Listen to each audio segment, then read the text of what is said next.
ہمارے چینل پر خوش آمدید۔ ہمارے چینل کو سبسکرائب کرنا نہ بھولیں۔ پسند آئے تو لائک، تبصرہ اور شیئر ضرور کریں تاکہ ہماری حمایت ہو۔ ہماری کمیونٹی میں شامل ہونے کا شکریہ۔ طلب عشق، اقرا شیخ۔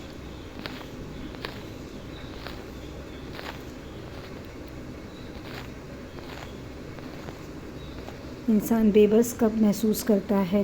جب اس کے ساتھ برا کر رہے ہوں اور وہ لاکھ اپنے چاہنے کے باوجود بھی خود کے لیے کچھ کر نہ پائے اور نہ ہی اس میں کچھ کرنے کی ہمت ہو، تب بے بس محسوس کرتا ہے۔ اس وقت آئینے کے سامنے دلہن بنی کھڑی حفصہ ابراہیم خان کچھ ایسا ہی محسوس کر رہی تھی۔ اس وقت اس کا دل ہی نہیں، اس کی روح بھی رو رہی تھی، اپنی قسمت پر ماتم کر رہی تھی۔ آنسو تھے جو رکنے کا نام نہیں لے رہے تھے۔ خوبصورت گہری کالی آنکھیں اب رو رو کے لال ہو چکی تھیں۔ میک اپ کے نام پر لپسٹک ہی باقی رہ گئی تھی۔ ایک لڑکی کے لیے اس کی شادی کا دن بہت خاص ہوتا ہے، نہ بھولنے والا لمحہ، پر اس کے لیے یہ کسی عذاب سے کم نہیں تھا۔ اس کا بس نہیں چل رہا تھا کہ وہ خود کو ختم کر دے۔ وہ یوں ہی کتنی دیر کھڑی آنسو بہاتی رہی تھی کہ یکدم ہی کوئی اس کے روم کا دروازہ کھول کر اندر داخل ہوا۔ حفصہ نے گردن موڑ کر دیکھا تو آنے والی ہستی کو دیکھ کر اس کے آنسو میں مزید روانی آ گئی تھی۔ امی! وہ تیزی سے پلٹی، ان کے سینے سے جا لگی، پھر نہ رکنے والی سسکیوں کا سلسلہ شروع ہو گیا۔ وہ بھی اس کی طرح بے بس تھی، مجبور تھی۔ جتنا خلاف وہ اس شادی سے تھی، وہ اس سے کئی زیادہ وہ تھی۔ چپ کرو حفصہ، یہ وقت رونے کا نہیں، کچھ کرنے کا ہے، اس سے پہلے کہ بہت دیر ہو جائے۔ اپنی ماں کی نرم آواز سن کر اس نے جھٹکے سے سر اٹھا کر ناسمجھی سے ان کی طرف دیکھا۔ وہ ان کے لفظوں پر غور کر رہی تھی۔ وہ کیا کرنے والی تھی، اس کی سمجھ میں نہیں آیا تھا، جبکہ وہ اچھی طرح جانتی تھی کہ کچھ بھی ان دونوں کے ہاتھ میں نہیں تھا۔ یہ وقت حیران ہونے کا نہیں ہے بیٹا، تمہیں یہاں سے نکلنا ہوگا اس سے پہلے کہ وہ نکاح کے لیے یہاں آ جائے۔ جلدی کرو۔ اس سے الگ ہوتی اس کے وارڈروب کی طرف بڑھی۔ انہوں نے اپنے شوہر کو سمجھانے کی بہت کوشش کی تھی، مگر وہ دولت کی ہوس میں اتنے اندھے ہو چکے تھے کہ انہیں صحیح اور غلط میں کوئی فرق نظر نہیں آ رہا تھا۔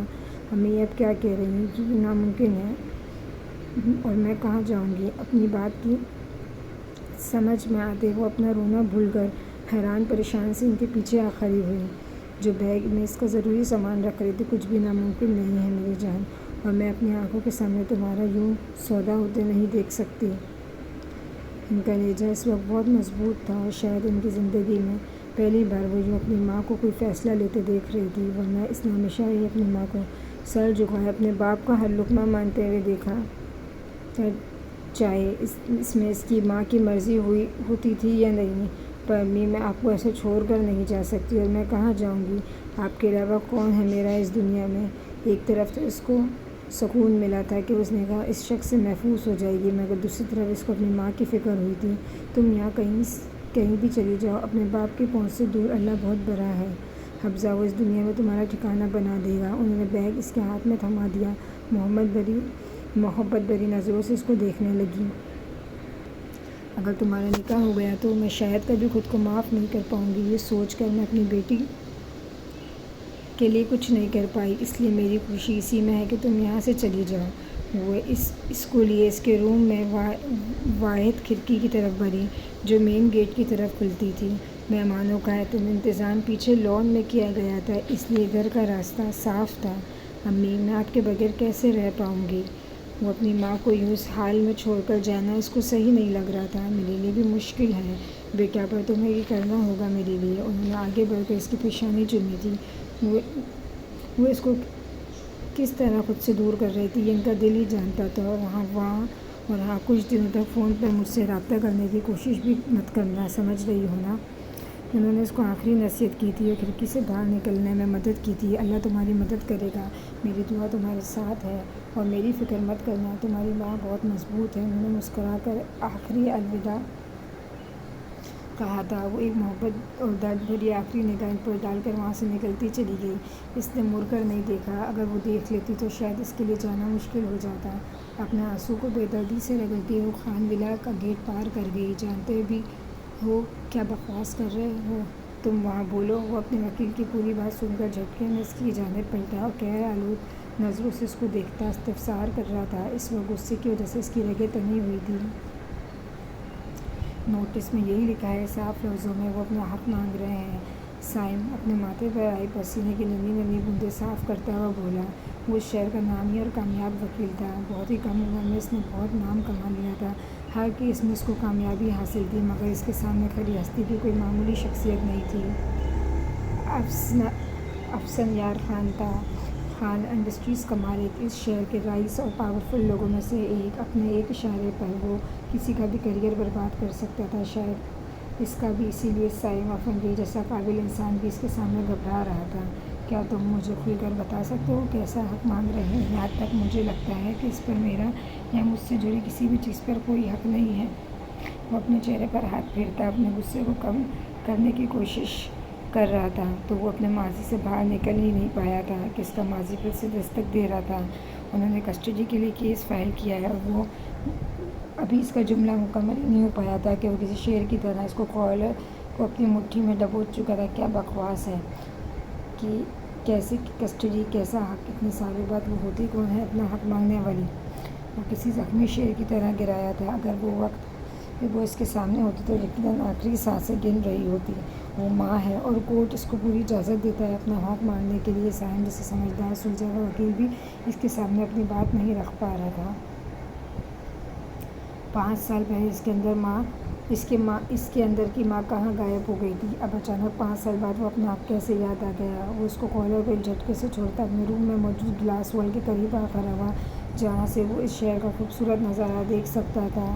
اب اس بارے میں کچھ نہیں کر سکتے اور نہ ہی کورٹ میں جانے سے روک سکتے ہیں۔ سائم پریشانی سے اپنی پیشانی مسلتا ہوا بولا، خود بھی نوٹس دیکھ کر کافی حیران ہوا تھا۔ وہ افسر کا پرسنل لائر تھا اور خود بھی کوئی راہ تلاش نہیں کر پا رہا تھا۔ تو تمہیں میں نے کس کام کے لیے رکھا ہوا؟ یہ سوچنے کا تمہارا کام ہے اس کیس کو کیسے ختم کرنا ہے۔ وہ سامنے منظر پر نظریں گاڑے بولا، سختی سے بولا، آپ پریشان نہ ہو سر، میں کوئی نہ کوئی سلوشن ضرور ڈھونڈ لوں گا، مجھے بس کچھ وقت کی مہلت دیں آپ۔ افسر کی غصے میں اچھی طرح واقف تھا اور اس کیس کو جیتنے کے لیے کچھ نہ کچھ تو سوچنا ہی تھا۔ ویسے بھی اس کو اپنی نوکری بہت عزیز تھی۔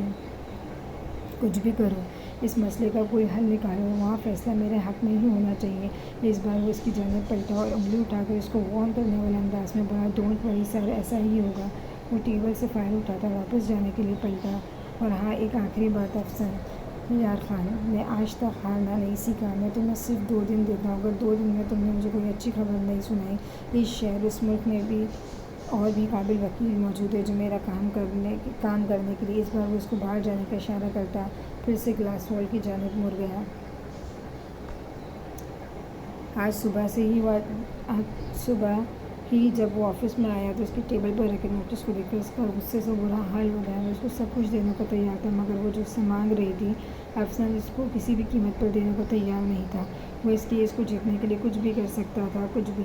عمل مجھے نہیں لگتا تم ٹھیک کر رہے ہو، ہمیں واپس چلے جانا چاہیے اس سے پہلے کہ کوئی گڑبڑ ہو، چاہے ہم کینٹین میں کچھ کھا لیں گے، ورنہ۔ وہ خوفزدہ نظروں سے ادھر ادھر دیکھتی ہوئی اپنے واحد دوست کے پیچھے لگ گئی جو آج سے کچھ نیا کروانے کے جوش میں تھی۔ کم آن این، تم ایسے ڈر رہی ہو جیسے میں تم سے کوئی غیر قانونی کام کرواؤں۔ جسٹ چل یار، ہم بس کسی اچھے سے ریسٹورینٹ میں لنچ ہی تو کرنے جا رہے ہیں، اور آج کلاس بھی نہیں ہے تمہاری۔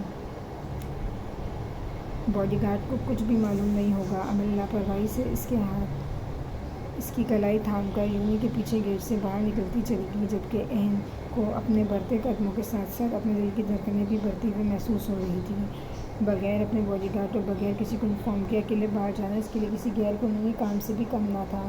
عمل، تم نہیں جانتی، گھر پر جب سب کو معلوم ہوگا تو وہ لوگ پریشان ہو جائیں گے۔ وہ اس کے ساتھ ہی ٹیکسی میں بیٹھی ہوئی بہت پریشانی سے بولی۔ اس وقت اس کے اندر ایک انجانی سی خوشی بھی تھی، دوسری طرف ایک ڈر جو اس کو پوری طرح سے خوش بھی نہیں ہونے دے رہا تھا۔ ڈونٹ وری عین، میں تمہیں خود ڈراپ کر دوں گی۔ گھر اگر دیر ہو گئی، رہی بات تمہارے باڈی گارڈ کی، تو ایک دن تم اس کے ساتھ گھر نہیں گئی تو کوئی طوفان نہیں آئے گا۔ عمل اس کی سیکرین آنکھوں میں دیکھتی ہوئی بولی، جو خوف کی وجہ سے اس وقت مزید خوبصورت لگ رہی تھی۔ اس کو اپنی معصوم سی دوست بہت عزیز تھی، اس پر لگی پابندی اس کو ہمیشہ ناپسند تھی، جس سے آج وہ اس کو تھوڑی سی آزادی دلوانا چاہتی تھی، پر وہ یہ نہیں جانتی تھی کہ اس کی یہ غلطی عین کے لیے کتنی بھاری پڑ سکتی ہے۔ طوفان ہی آ جائے گا اگر میں تمہارے ساتھ گئی، اس لیے عمل تم وہاں سے جلدی نکلنے کی کوشش کرنا۔ گارڈز کے معلوم ہونے سے پہلے کوئی رسک نہیں لینا چاہتی۔ وہ عمل کی بات سے مطمئن ہو گئی تھی، اور اگر گھر پر کسی کو معلوم ہو جاتا تو وہ ان لوگوں کو کسی طرح منا لیتی، پر اگر انہیں معلوم ہو گیا تو کیا کرے گی؟ اس شخص کے بارے میں خیال آتے ہی ایک بار پھر اس کے ڈر میں مزید اضافہ ہو گیا۔ ارے پہنچنے تو دو پہلے، تم ابھی سے واپس آنے کی بات کر رہی ہو، اور جب پنجرہ کھول ہی لیا ہے تو اڑتے ہوئے اتنا ڈر کیوں رہی ہو؟ عمل اس بار تھوڑا شرارتی انداز میں اس کی طرف آنکھ دبا کر بولی۔ نہ چاہتے ہوئے بھی وہ ہولے سے مسکرا دی، پر وہ نہیں جانتی تھی کہ واپسی پر اس کی مسکراہٹ غائب ہونے والی ہے۔ اگر اسے معلوم ہوتا تو وہ کبھی عمل کے ساتھ باہر لنچ کرنے پر کبھی راضی نہیں ہوتی۔ انہی ناپاک ہاتھوں سے تم نے اس کی تصویر کو چھوا تھا نا؟ چاقو کی تیز نوک وہ اپنے سامنے بیٹھے شخص کے ہاتھ کو ٹریس کرتا ہوا بولا، جو پہلے ہی اس کے ٹارچر سے تڑپ رہا تھا۔ جب چاقو کی تیز دھار نے اس کی اسکن کو کاٹنا شروع کیا تو اس کے حلق سے درد سے بھاری چیخیں کمرے میں گونج رہی تھی۔ یہ وہی ہاتھ ہے نا جو اس کے ہاتھ سے ایک پل کو کیمرے میں قید کر رہے تھے؟ اگر تیرے جسم میں یہ ہاتھ ہی نہ رہے تو کیسا لگے گا؟ وہ بے دل سے چاقو اس کے دوسرے ہاتھ پر ایک گہرا کٹ مارتا ہوا بولا۔ اس بار وہ شخص اپنی جگہ سے تڑپ کر نیچے زمین پر گر چکا تھا، جبکہ اس کی درد بھری چیخوں میں مزید اضافہ ہو گیا تھا۔ جبکہ اس روم میں موجود اس کے آدمی اپنے سامنے چلتے منظر کو ایسے دیکھ رہے تھے جیسے کوئی مووی کا کوئی سین چل رہا ہو۔ کیا ہوا؟ بس اتنی ہمت جواب دے گی؟ تمہارے آگے تمہارے ساتھ جو کرنے والا ہوں اس کو کیسے برداشت کرو گے؟ زمین پر درد سے تڑپتے اس شخص کے قریب جھکتا ہوا بولا۔ لیجا اس وقت برف کی طرح بالکل سرد تھا اور آنکھیں قہر برسا رہی تھیں، جیسے وہ اپنی آنکھوں سے نکلتی آگ سے اس شخص کو جلا مار دینا چاہ رہا ہو۔ اس کے اس وحشت زدہ انداز پر ایک پل کے لیے اس کے آدمیوں کو اس سے دہشت سی محسوس ہوئی تھی۔ پلیز مجھے مت مارو، مجھے بس آرڈر ملے تھے اس کو فالو کرنے کے۔ وہ آدمی اسے اپنی زندگی کی بھیک مانگ رہا تھا، کیونکہ اس کو لگ رہا تھا کہ سامنے کھڑا وہ شخص اسے بخش دے گا نہیں، جبکہ وہ اس کی بات کو نظر انداز کرتے ہوئے اسے اپنے سامنے کھڑے دونوں آدمیوں کو اشارہ کیا۔ وہ دونوں اس کا اشارہ سمجھتے ہی اس آدمی کو دونوں ہاتھوں کو اپنی گرفت میں لے چکے تھے۔ پلیز مجھے معاف کر دو، میں اب صرف اپنا کام کر رہا تھا، مجھے جانے دو۔ اس آدمی کی بات بھی پوری نہیں ہو پائی تھی کہ روم میں ہڈی ٹوٹنے کی آواز کے ساتھ ساتھ اس آدمی کی دردناک چیخیں اٹھی تھیں۔ اس آدمی کا اس کی انگلیوں کے ساتھ ساتھ اس کے ہاتھ کی ہڈی پوری طرح توڑ چکا تھا۔ اس وقت وہ آدمی کے فلیٹ میں موجود تھے، جو سنسان علاقے میں تھا۔ یہاں اس کی درد بڑی سننے والا کوئی نہیں تھا۔ کس نے کیا آرڈر ملا ہے تمہیں؟ جھوٹ بولنے کی کوشش مت کرنا ورنہ۔ وہ ہاتھ کے اشارے سے اپنے آدمی کو روکتا ہوا اس سے مخاطب ہوا۔ اس وقت اس کے دونوں آدمی گرفت میں تڑپ رہے تھے۔ کسی نے آرڈر دیے؟ مجھے نہیں معلوم، بس مجھے اتنا کہا گیا تھا۔ وہ ہاتھ کے اشارے سے اپنے آدمی کو روکتا ہوا اس سے مخاطب ہوا، جو اس وقت اس کے دونوں آدمی کی گرفت میں تھے۔ کس نے آرڈر دیے؟ مجھے نہیں معلوم، بس مجھے اتنا کہا گیا اس لڑکی کو فالو کرنا جس کی مجھے اچھی طرح رقم مل رہی تھی۔ وہ آدمی بغیر رکے بولتا چلا گیا۔ اس کو لگ رہا تھا شاید سچ بتانے کے بعد وہ اس کو چھوڑ دے گا، مگر ایسا ہی تھا۔ اس کی بات ختم کرتے ہی اس آدمی کی پھر سے دردناک چیخیں گونجی تھیں۔ میں سچ کہہ رہا ہوں، مجھے کچھ نہیں معلوم، مجھے معاف کر دو۔ اب اس کی برداشت سے باہر ہو رہا تھا۔ وہ زمین پر پڑا کسی بن پانی کی مچھلی کی طرح تڑپ رہا تھا۔ تم نے بہت بڑی غلطی کی ہے، میری سب سے قیمتی چیز پر نظر ڈالی ہے، اور مصطفیٰ زمان شاہ ایسی غلطی کی معافی نہیں، سزا دیتا ہے۔ وہ اپنے دونوں آدمی کو اشارہ کرتا ہے اسی روم سے اٹیچ دوسرے روم میں آ گیا، جہاں سامنے ہی دیوار پر حورین کی تصویر لگی ہوئی تھی۔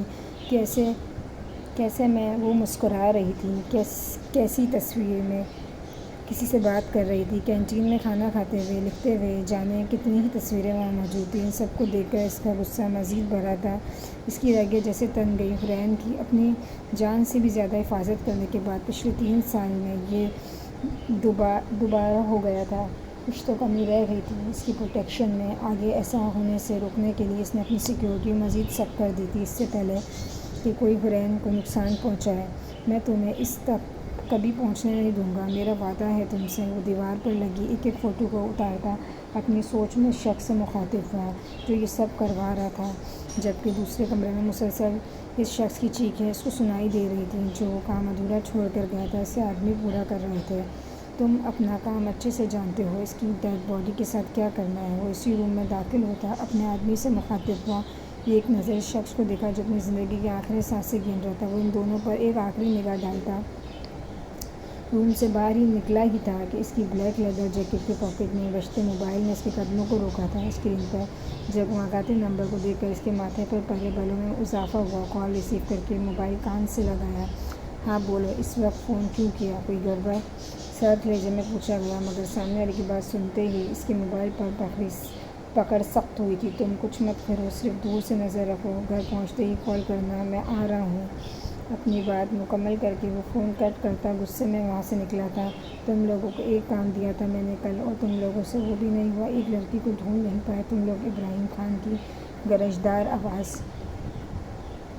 پورے خان ولا میں گونجی تھی۔ ان کا بس نہیں چل رہا تھا کہ وہ سامنے کھڑے اپنے آدمی کا قتل ہی کر دیں۔ خان، ہم نے سب جگہ تلاش کر لیا، بی بی جی کا کچھ پتہ نہیں چل رہا تھا، ابھی میرے اور بھی آدمی ان کی تلاش میں لگے ہوئے ہیں۔ ابراہیم خان کا خاص آدمی تھا، اس لیے اس کے سامنے بولنے کی ہمت کر گیا، ورنہ باقی تو خاموشی سے سر جھکائے کھڑے ہوئے تھے۔ کسی بھی اپنے ملک کے مالک کے سامنے بولنے کی گستاخی نہیں کی تھی۔ کچھ بھی کرو رحیم، پتہ لگاؤ، مجھے کسی بھی قیمت پر حفصہ یہاں موجود چاہیے، واپس میری نظروں کے سامنے، ورنہ تم لوگ اپنی خیر منانا۔ ابراہیم خان غصے سے اپنی مٹھی بھیجتا ہوا بولا، کل سے ان کی یہی حالت تھی، کل رات سے وہ ایک لمحہ بھی سکون سے بیٹھے نہیں تھے۔ اس کے بیٹھتے ہی ان کی بیٹی جو ان کا سکون اپنے ساتھ لے گئی تھی۔ تم ان کے ساتھ کچھ کرو یا نہ کرو ابراہیم، پر اگر یہ لوگ حفصہ کو تلاش کر پائے تو ان لوگوں کو مجھ سے کوئی نہیں بچا سکتا، اس لیے ان لوگوں کی بہتری اسی میں ہے کہ یہ لوگ اپنا کام اچھے سے کریں۔ کب سے اپنے غصے کو خاموشی سے ضبط کرتا شمس خان اپنی جگہ سے کھڑے ہوتے ہوئے گرایا تھا۔ آج دوسری بار حفصہ نے اس کو ٹھکرایا تھا، اس کو اتنے لوگوں کے سامنے ذلیل کیا تھا۔ اس کا سالوں سے خواہشمند تھا، وہ اپنی اس خواہش کو پورا کرنے کے لیے اس نے ابراہیم خان اور اس کمپنی کو اس مقام پر لا کھڑا کر دیا تھا۔ اس کے پرپوزل کو انکار کر ہی نہیں سکتا تھا، کیونکہ وہ جانتا تھا ابراہیم خان کے لیے دولت اپنی اولاد کی خوشی سے زیادہ معنی رکھتی ہے۔ اس کو بے صبری اس لمحے کا انتظار تھا جب وہ لڑکی کا گھمنڈ مٹی میں ملا دیتا، جب گھمنڈ سے اس نے پہلی بار شمس کو ٹھکرایا تھا، مگر ایک بار پھر وہ اس کی تذلیل کر کے ہاتھ سے نکل گئی تھی۔ شمس، تم فکر نہ کرو، میں اس کو ڈھونڈ لوں گا اور تمہارے سامنے لا کھڑا کروں گا، بس مجھے وقت دو۔ ہارون اس کے غصے کو دیکھتا ہوا بہت آرام سے بولا، جتنا غصہ اس کے باپ کو حفصہ کے نکاح سے بھاگ جانے پر تھا، اس سے کہیں زیادہ اس کو تھا، مگر فکر نہیں تمہیں کرنی چاہیے ہارون۔ ابراہیم خان، تمہاری بہن کے بھاگ جانے سے نقصان تمہارا ہوگا، میرا نہیں۔ چہرے پہ ایک مغرور سی مسکراہٹ لیے وہ طنزیہ انداز میں بولا تھا، جبکہ اس کی بات پر ابراہیم خان پریشانی سے اپنی پیشانی مسلتا ہوا اپنی جگہ سے کھڑا ہوا تھا۔ کچھ سالوں سے ان کی کمپنی کو بہت نقصان ہو رہا تھا۔ شمس کا حفصہ کے لیے آیا پرپوزل انہوں نے فوراً قبول کر لیا، یہ جانتے باوجود بھی کہ اس معاشرے میں اس کی عزت کتنی خراب تھی۔ وہ ایک عیاش قسم کا آدمی تھا، پر ابراہیم خان کے لیے اگر دنیا میں کچھ عزیز تھا تو وہ اپنی کمپنی نام، جس کے لیے وہ اپنی بیٹی کی زندگی کے بارے میں بھی نہیں سوچ رہا تھا۔ ویسے تم گھبراؤ مت، میں اپنی ہونے والی بیوی کو اتنی آسانی سے نہیں چھوڑنے والا۔ اتنی بے عزتی کی بات تو بالکل نہیں، اگر حفصہ ابراہیم خان کا نکاح ہوگا تو صرف شمس خان سے۔ وہ ایک ایک لفظ پر زور دیتا اس کمرے سے باہر ہر فرد کی طرف دیکھتا ہوا بولا، اس کے لہجے اور انداز میں چنگاریاں نکلتی ہوئی محسوس ہو رہی تھی، جبکہ اس کی بات پر کمرے کے کونے میں کھڑی رخسار بیگم نے افسوس بھری نظر اپنے بیٹے اور اپنے شوہر پر ڈالی۔ ان کے لیے حفصہ کی خوشی، ان کے آنسو اتنے معنی نہیں رکھتے تھے جتنا اس نکاح سے ملنے والا فائدہ۔ اب ان کو حفصہ کو یہاں سے بھگانے کا کوئی افسوس نہیں ہو رہا تھا، اور ان کے لیے یہ بات بھی سکون کا باعث بنی کہ ابراہیم خان کو ان پر کوئی شک نہیں ہوا۔ اس طرف سے وہ بالکل مطمئن ہو چکی تھی۔ وہ لوگ مزید بھی کچھ بول رہے تھے، مگر رخسار بیگم وہاں سے رکی نہیں، اپنی سسکی دباتی وہاں سے اٹھ کر چلی گئی۔ ان کی بیٹی ان لوگوں سے دور تھی، یہی ان کے لیے کافی تھا۔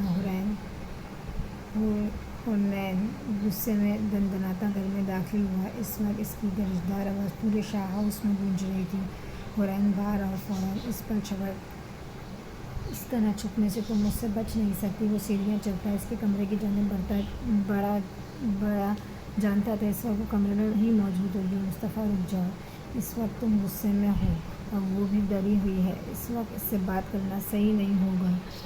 داؤد حسن کی آواز پر اس کے تیزی سے بڑھتے قدم رکے تھے، جاننے کے باوجود کہ اس وقت کہاں اور کیا کر کے آ رہا ہوں، تم مجھے کیسے روک سکتے ہو؟ ان کی جانب پلٹتا ہوا گویا ہوا اس وقت داؤد کی جگہ کوئی اور ہوتا تو اس کی بات نہیں سنتا، پر سامنے کا شخص اس کی زندگی میں بہت اہمیت رکھتا تھا۔ اس کے لیے اس کے ماں باپ دونوں تھے۔ میں سب جانتا ہوں پر تم اس کی حالت دیکھو۔ جب سے اس کو معلوم ہوا کہ اس کی دنیا سے نکلنے کی خبر تمہیں لگ چکی ہے، اس کا رو رو کر برا حال ہو گیا ہے۔ اس وقت وہ بہت ڈری ہوئی ہے اور تم سے خوفزدہ بھی ہے۔ دام قسم بہت رسان سے اس کو سمجھا رہے تھے، پر اس کا غصہ بھی کم ہونے والا نہیں تھا۔ اگر اس لڑکی کی یہی حرکتیں رہی نہ تو ایک دن یہ لڑکی کسی اور کی نہیں، میری ہی ہاتھوں فنا ہو جائے گی۔ اس نے حرین کے کمرے کا دروازے کنڈی کو سختی سے پکڑا تھا۔ اگر اسے معلوم ہو جائے تم یہ سب اس کے لیے کیوں کر رہے ہو تو کبھی ایسی حرکت نہیں کرے گی، اس لیے آرام سے بات کرنا۔ اس کو مزید ہدایت دیتے وہ وہاں سے چلے گئے تھے تو اس کا غصہ پھر سے بڑھ گیا۔ اس نے سختی سے اس کے کمرے کا دروازہ بجایا۔ حرین دروازہ کھولو، مجھے معلوم ہے تم مجھے سن رہی ہو۔ اس کی آواز پھر سے سختی آئی، پر اندر سے کوئی جواب موصول نہیں ہوا۔ اس نے پھر سے دروازہ بجایا۔ تمہیں کیا لگتا ہے کہ یہ بے جان دروازہ مجھے تم تک پہنچنے سے روک سکتا ہے؟ حرین جو خاموشی سے کھڑی دروازے کو دیکھ رہی تھی، اس بار بند دروازے کی دوسری طرف سے آتی اس کی سرد آواز پر جی جان سے کانپ گئی۔ دھڑکنیں پہلے سے بھی زیادہ تیز ہو گئی۔ اس وقت اس کو ایسا لگ رہا تھا کہ وہ میلوں کا سفر طے کر کے آئی ہو۔ اگر تم ایسا سوچتی ہو تو یہ تمہاری بہت بڑی بھول ہے، اس لیے دروازہ کھولو، ورنہ مجھے اپنا طریقہ آتا ہے اسے کھولنے کے لیے۔ اس بار اس کی آواز کے ساتھ ساتھ اس کا لہجہ بہت سخت ہوا تھا۔ اس کے لہجے کی سختی سے دروازے سے لگی کھڑی حرین کو اپنی ٹانگوں سے جان نکلتی ہوئی محسوس ہوئی۔ وہ جانتی تھی کہ یہ غلطی اس نے کی تھی، پر وہ اس وقت اپنے ملنے والی سزا سے ڈر رہی تھی، اور ڈرتی بھی کیوں نہ۔ دروازے کے پاس کھڑا وہ ہارٹ آف اسٹون اپنی ایک دوسری نظر سے اس کی روح تک فنا کر سکتا تھا۔ اللہ، اب میں کیا کروں؟ پلیز کسی کو میری مدد کے لیے بھیج دو، پلیز۔ وہ اپنی نازک انگلیوں کو مروڑتی واش روم کی جانب بڑھی تھی۔ جانتی تھی کہ یہ دروازہ کسی بھی وقت کھل سکتا تھا۔ اس وقت اس کے سامنے آنے سے خوفزدہ تھی، جو خطرناک حد تک غصے میں لگ رہا تھا۔ ابھی اس نے قدم بڑھایا ہی تھا کہ دھاڑ کی آواز پر اس کے کمرے کا دروازہ کھلا۔ اس نے گھبرا کر مڑ کر دیکھا تو اس کے قدم اپنی جگہ ہی جم گئے۔ سامنے کھڑا قہر آلود نظروں سے اس کو گھورتا، غصے کی وجہ سے اس کی آنکھیں ہر درجہ لال ہو چکی تھیں۔ دروازہ پوری طاقت سے کھلنے کی وجہ سے وہ گہرے گہرے سانس لے رہا تھا، جبکہ دونوں ہاتھوں کی سختی سے مٹھی میں بھینچے وہ اپنا غصہ ضبط کرنے کی کوشش کر رہا تھا۔ دیکھیے، میری کوئی غلطی نہیں ہے، میں نے بہت منع کیا تھا۔ اس کو اپنے قریب بڑھتا دیکھ کر وہ مشکل اپنی بات مکمل کر پائی تھی، جبکہ وہ اس کی وضاحت کو نظر انداز کرتا آہستہ آہستہ اس کی جانب بڑھا۔ لیکن پھر بھی تم کو یہ جاننے کے باوجود کہ تم غلطی کر رہی ہو اور تمہاری غلطی کی تمہیں سزا مل سکتی ہے۔ وہ ایک ایک لفظ پر زور دیتا اس کے نزدیک جا رہا تھا، اور وہ ڈر خوف کی وجہ سے اپنے قدم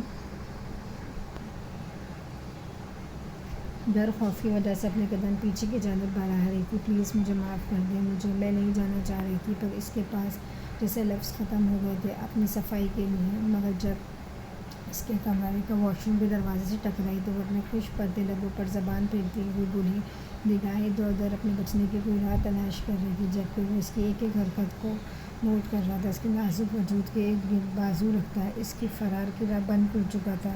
اس وقت اس کو اپنے سامنے صحیح سلامت دیکھ کر اس کو کتنا سکون ملا تھا، یہ وہی جانتا تھا۔ اگر اس کو ذرا سی چوٹ بھی لگ جاتی تو وہ نہ جانے وہ کیا کر بیٹھتا۔ اگر آج تمہاری بے وقوفی کی وجہ سے تمہیں کچھ ہو جاتا تو تم کس مشکل میں پڑتی۔ تو وہ اپنی بات کہتا ایک لمحے کے لیے رکا اور اس کے ڈر سے زرد پڑتے چہرے کو غور سے دیکھا۔ تو تمہاری قسم، آج وہ تمہارا وہ حلقہ تھا کہ تمہیں مجھ سے کوئی بچا نہیں سکتا تھا، کوئی بھی نہیں۔ اس کے لہجے میں واضح وارننگ تھی، جبکہ اس کا آخری جملہ سن کر اس نازک سی لڑکی کا حلق تک خشک پڑ گیا تھا۔ وہ اس کو سخت نظروں سے گھورتا مزید اس کے قریب گیا۔ اب دونوں کے درمیان فاصلہ کافی کم رہ گیا تھا۔ جب اس قدر قربت پر اس معصوم کا دل بری طرح دھڑکنے لگا۔ خوف کی وجہ سے ایک عجیب سا احساس نے جگہ لے لی۔ آئندہ ایسا نہیں ہوگا، میں وعدہ کرتی ہوں۔ اس کی اتنی قربت پہ وہ گھبرا گئی۔ اسٹون مین کے آگے ہمیشہ سے اس کی ایسی ہی حالت ہو جاتی تھی. میں آئندہ ایسی نوبت ہی نہیں آنے دوں گا. مائی لٹل پرنسس. اس کی کانپتی آواز سن کر وہ طنزیہ مسکرایا. اس سے ایک انچ کے فاصلے پر وہ رکا تھا. جب کہ ناسمجھی سے اس کی طرف دیکھنے لگی. کیا مطلب ہے آپ کا؟ اس کی گرم سانسیں اپنے چہرے پر محسوس کر کے اسے اپنے چہرے سے آگ سے نکلتی محسوس ہو رہی تھی. مطلب یہ کہ آج سے تمہارا یونی جگہ بند، تم گھر میں ہی پڑھائی کرو گی. 1 ہفتے کے لیے تم اس کمرے سے باہر نہیں نکل سکتی. وہ اس کی پیشانی پر موجود نشان اپنی انگلی پھیرتا ہوا بولا. اس خوبصورت چہرے پر نشان اس کی وجہ سے ہی تھا. آپ ایسا نہیں کر سکتے. اس کی انگلی پر حدت لمس اپنی پیشانی پر محسوس کر کے اس کے پورے بدن میں سنسناہٹ دوڑ گئی. میں بہت کچھ کر سکتا ہوں. چاہوں تو تمہیں اس کمرے میں باندھ کر بھی رکھ سکتا ہوں. تمہیں زندگی اور تم کچھ نہیں کر سکتی. وہ چہرے پر ایک دل جلانے والی مسکراہٹ لیے اس سے دور ہوا اور اس کی بات پر وہ جیسے ہوش میں آئی تھی. تو یہ تمہاری سزا ہے بغیر میری اجازت کے باہر جانے کی. اگر آگے کے لیے بھی میں نے سوچ لیا ہے. وہ سخت نظروں سے اس کو گھورتا اس کمرے سے نکلتا چلا گیا. اس کو ڈر تھا کہ وہ مزید وہاں رکتا تو یقیناً اس کو تکلیف پہنچا دیتا. پر وہ اپنے رحم کو اپنے غصے سے ہی نہیں بلکہ خود سے بھی بچا کر رکھنا چاہتا تھا.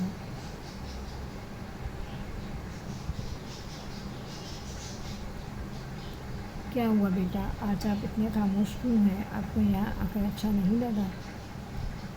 حیات صاحب خاموش سے بیٹھے اپنی جان سے بھی عزیز پوتے کی طرف دیکھ کر کہا. آج کافی خاموش اور اداس لگ رہا تھا. ایسی بات نہیں ہے دادو، مجھے اچھا لگتا ہے یہاں کا. اس کے معصوم سے جواب پر حیات خان کھل کر مسکرا دیے تھے. اس وقت وہ دونوں اپنے گھر کے ہی قریب پارک میں موجود تھے. حیات صاحب اکثر شام کے وقت اس کے ساتھ یہاں واک کے لیے آتے تھے. اگر ایسی بات ہے تو آپ آج اپنے دوستوں کے ساتھ کھیلنے کے بجائے یہاں ہمارے ساتھ کیوں بیٹھے ہیں؟ انہوں نے اس کا چہرہ اپنے ہاتھوں کے پیانے میں لیتے ہوئے بہت ہی محبت بھرے انداز میں کہا. آج اس کی گہری نیلی آنکھوں میں ایک اداسی تھی جو ان کی نظروں سے چھپی نہ رہ سکی. آپ اپنے دوستوں کے ساتھ تو میں روز ہی کھیلتا ہوں. آج اپنے پیارے سے دادو کے ساتھ بیٹھنا چاہتا تھا. اس بار اس کے جواب پر حیات خان کھل کر مسکرا دیے. اس کی بات سن کر کوئی یہ نہیں کہہ سکتا تھا کہ 5 سال کا بچہ بات کر رہا ہے. پڑھائی میں ذہین ہونے کے ساتھ ساتھ وہ ایک سمجھدار بچہ تھا. نین نقوش بالکل اپنے باپ جیسے تھے. حیات صاحب نے دل میں اس کی نظر اتاری تھی. اپنے دادو کے پاس بیٹھو ہو تو انہیں اپنی اداسی کی وجہ بھی بتا دو. میری جان، آپ کا یہ اداس چہرہ دیکھ کر آپ کے دادو کو بالکل بھی اچھا نہیں لگ رہا. انہوں نے بہت ہی محبت سے اس کی پیشانی سے بکھرے بالوں کو کہا. دادو، میں ڈیڈ سے ناراض ہوں. انہوں نے مجھ سے وعدہ کیا تھا مجھے اس بار سینٹرل پارک لے کر جائیں گے اور وہ اپنا وعدہ بھول گئے اور اچھے ڈیڈ نہیں ہیں. انہوں نے اپنا وعدہ توڑا. وہ ناراضگی سے کہتا اپنی جگہ سے اٹھ کھڑا ہوا. اس کا انداز ایسا تھا جیسے وہ اپنے ڈیڈ کی ناراضگی دیکھ رہا تھا. تو یہ بات ہے، آنے دو آپ کے ڈیڈ کو گھر پر. دیکھنا کیسے ان کے کان پکڑ کر کھینچتا ہوں. ہمارے پوتے سے وعدہ توڑنے کی سزا ملے گی. وہ اپنی جگہ سے اٹھ کر اس کے نزدیک آ کھڑے ہوئے.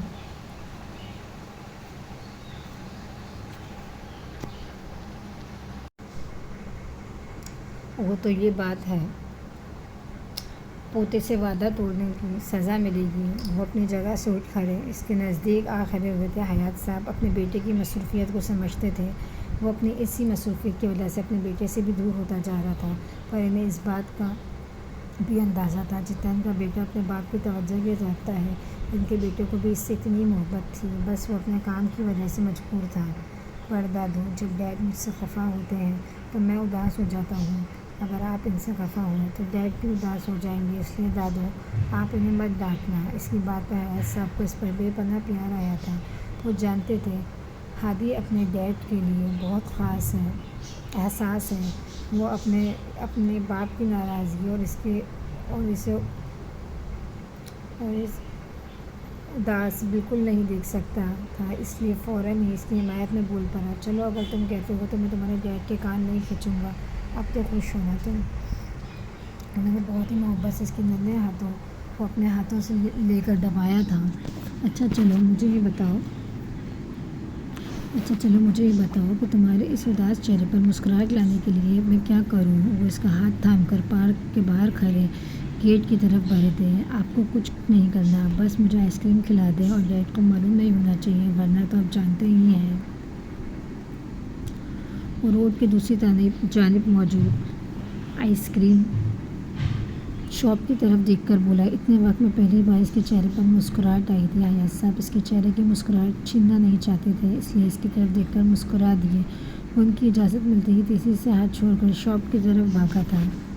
ہادی بیٹا بھاگو مت، دیکھو تمہیں چوٹ لگ جائے گی، اس کی تیزی پر پریشانی سے بولے۔ شام کا وقت تھا، روڈ پر کافی تیزی سے کار آ جا رہی تھی۔ ایاز صاحب تیزی اس کی طرف بڑھے تھے جب ان کے سامنے سے آتی ایک تیز کار کی طرف پری جو ہادی کی طرف بڑھ رہی تھی۔ ہادی بیٹا سامنے دیکھو۔ پل میں حیات کو اپنا دل بند ہوتا ہوا محسوس ہوا۔ ان کے قدموں میں مزید تیزی آ گئی، مگر وہ کار ان کے قدموں سے بھی زیادہ تیز تھی۔ لمحوں کا کھیل تھا۔ ہادی ان کی چیخ تھی جو اس جگہ گونجی تھی۔ تو بتایا اس نے کچھ حرین کا پیچھا کرنے کے پیچھے کیا مقصد تھا؟ اس کا اسناف اس کے برابر والے سنگل صوفے پر بیٹھتا ہوا اس سے استفسار کر رہا تھا، جو نظریں سامنے دیوار پر لگی پینٹنگ پر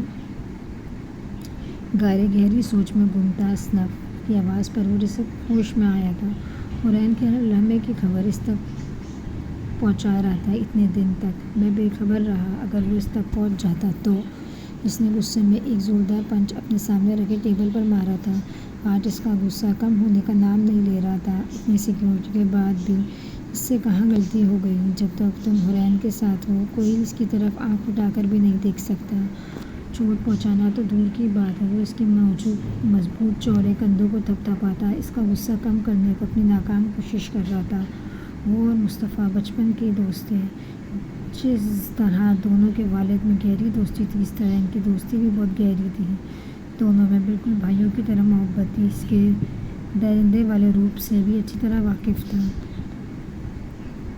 اس کی حفاظت کے لیے میں کچھ بھی کر سکتا ہوں اسناف، چاہے اس کے لیے مجھے اس کو گھر میں بند کر کے ہی کیوں نہ رکھنا پڑے۔ وہ اپنے بالوں میں ہاتھ پھیرتا اپنے اندر کی بے چینی کو کم کرنے کی کوشش کر رہا تھا۔ مجھے یہ بتانے کی ضرورت نہیں ہے تم حرین کی حفاظت کے لیے کس حد تک جا سکتے ہو۔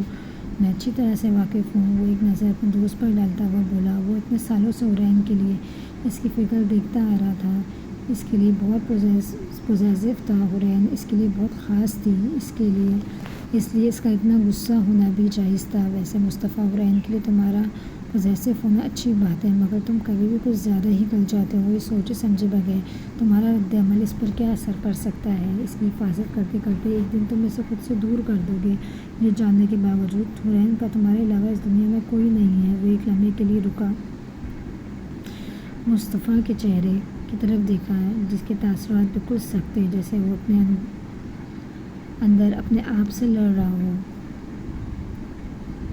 اب تمہارے پاس بھی ایک ہی بات رہ گئی ہے، اس لیے تم اس کا سہارا بنواؤ، اپنے قریب کرو اس کو ادھر سے ادھر ٹہلتا ہوا دیکھ کر بولا۔ اس نے حرین کے لیے جو فیصلہ لیا تھا اسے سن کر وہ خود بھی حیران ہوا تھا۔ نہیں اسناف، اس کی بھلائی اسی میں ہے کہ وہ مجھ سے دور رہے۔ میں جس آگ میں جل رہا ہوں، آگ اسے بھی جلا دے گی۔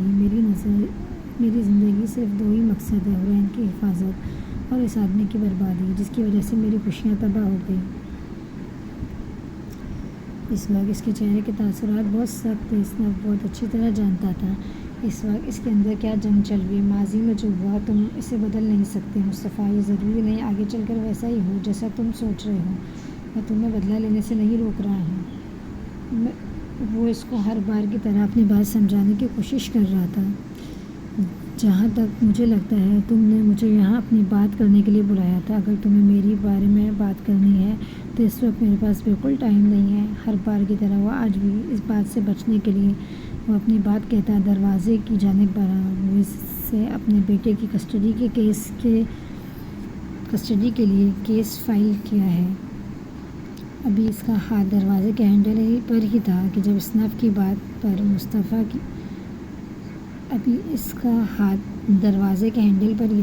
اسناف کی بات پر مصطفیٰ تیزی سے اس کی جانب پلٹا۔ کیا تمہیں اس کی واپسی کا معلوم ہے؟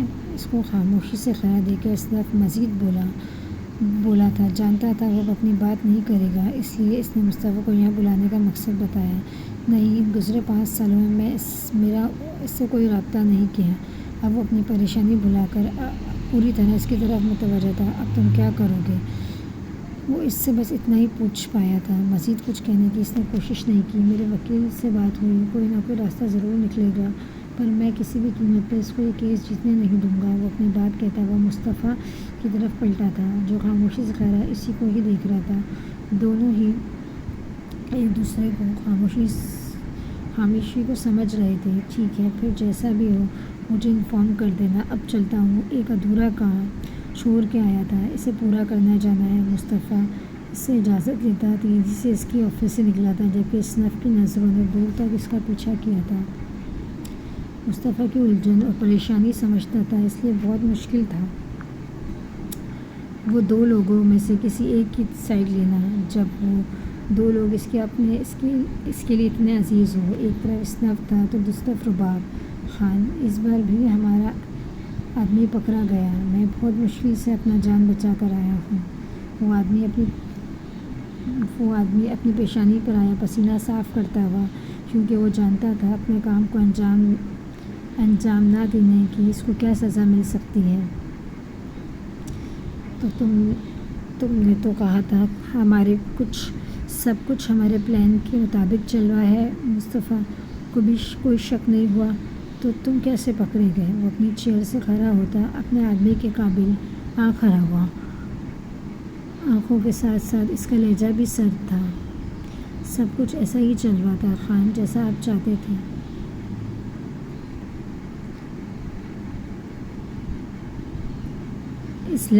ہم اس لڑکی پر ہر لمحے کی نظر رکھے ہوئے تھے، پر پتہ نہیں کیسے مصطفیٰ کو خبر ہو گئی۔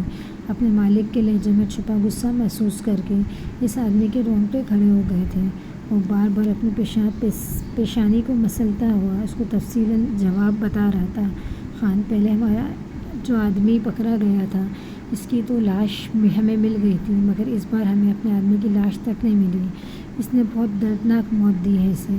خان اپنے آدمی کے انداز اور آواز میں مصطفیٰ کے لیے چھپا خوف محسوس کر سکتا تھا۔ اس لڑکے کی حفاظت کے لیے وہ درندگی حد پار کر سکتا ہے، وہ بہت خطرناک ہے۔ اس کا آدمی ایک ایک لفظ پر زور دے کر بولا۔ اس کا آدمی ایک ایک لفظ ٹھہر کر ادا کر رہا تھا، جیسے اس کے پاس مصطفیٰ کی شخصیت بیان کرنے کے لیے لفظ نہیں مل رہے ہوں۔ میں نے تمہیں یہاں یہ سننے کے لیے نہیں بلایا کہ وہ کیا کر سکتا ہے کیا نہیں۔ اس بار اس کا صبر جواب دے گیا تھا۔ وہ ایک ہی جذب میں اس آدمی کا گلا اپنے شکنجے میں لیتے ہوئے گھر آیا۔ غصے کی وجہ سے اس کی ابھرتی نس واضح طور پر ظاہر ہو رہی تھی۔ مصطفیٰ جو تمہارے آدمی کے ساتھ کر چکا ہے وہ تمہارے ساتھ کرنے میں ذرا دیر نہیں لگے گی۔ اس کے لفظوں کی سختی کے ساتھ ساتھ اس آدمی کی گردن پر بھی اس کی پکڑ سخت ہوتی جا رہی تھی۔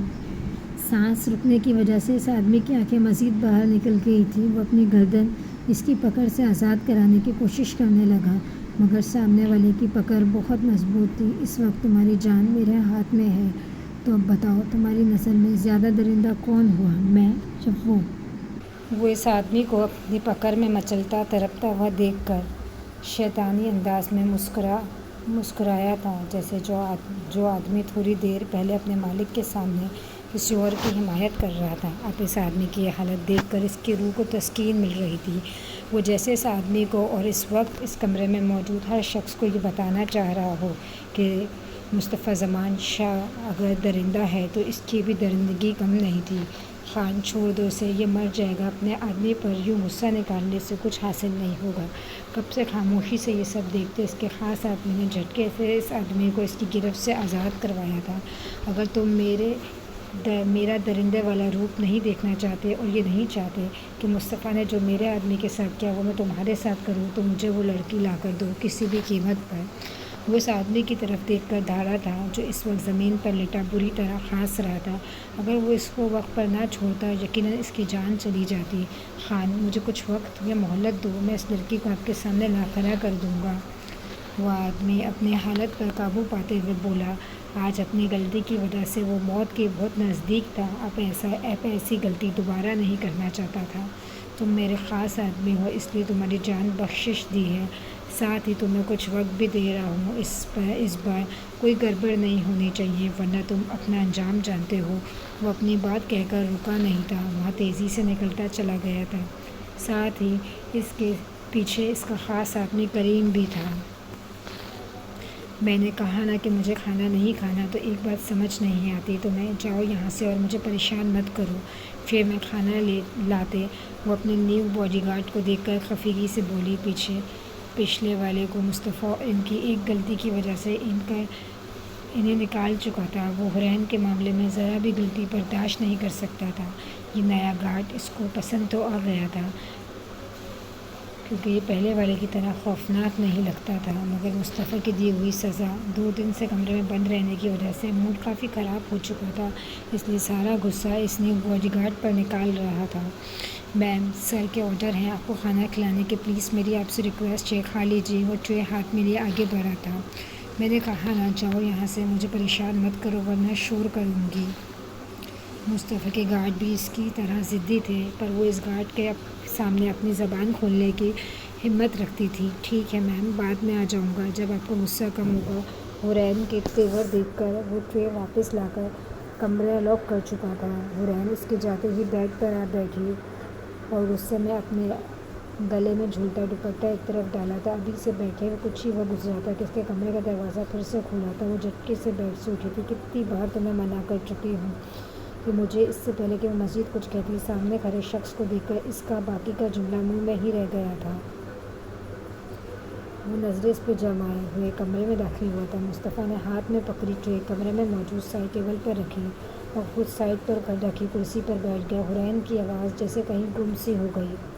وہ ٹانگ پر ٹانگ جمائے اسے اپنے خوش لب تر کرتے دیکھ رہا تھا۔ اس کی نظروں سے گھبرا کر حسین بے چینی سے اپنی انگلیاں چٹکار رہی تھی۔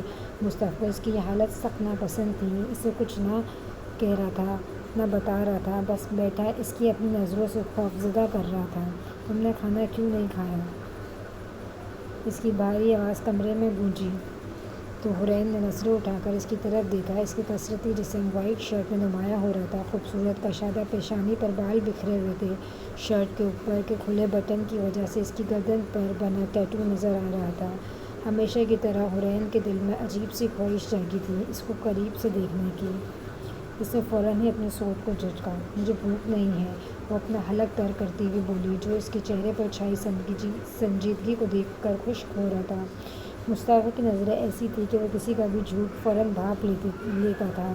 وہ بہت دلچسپی سے اس کو جھوٹ بولتے دیکھ رہا تھا۔ وہ اس سے ناراض تھی، وہ جانتا تھا آج یہی وجہ تھی اس کے کھانا نہ کھانے کی۔ پر کھانا تو تمہیں پھر بھی کھانا پڑے گا، بھوک ہو یا نہ ہو۔ وہ اپنی جگہ سے اٹھ کھڑا ہوا، اس کی طرف قدم بڑھا دیے۔ مصطفیٰ کی نظر اس کے دوپٹے سے بے نیازی دلکش سراپے سے الجھ سی گئی۔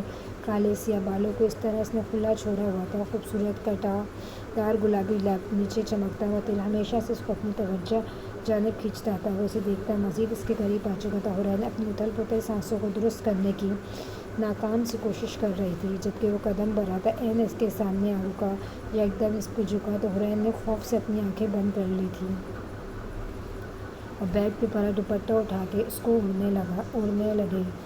اس کے بھاری مضبوط ہاتھوں کا لمس اپنے شانوں پر محسوس کر کے حسین جیسے ہوش میں آئی۔ اپنے ڈر اور خوف کی وجہ سے اسے احساس تک نہیں ہوا کہ اس کے سامنے بغیر دوپٹے کے کھڑی ہے۔ یک دم ہی اس کا چہرہ شرم کی وجہ سے لال ہو گیا تھا۔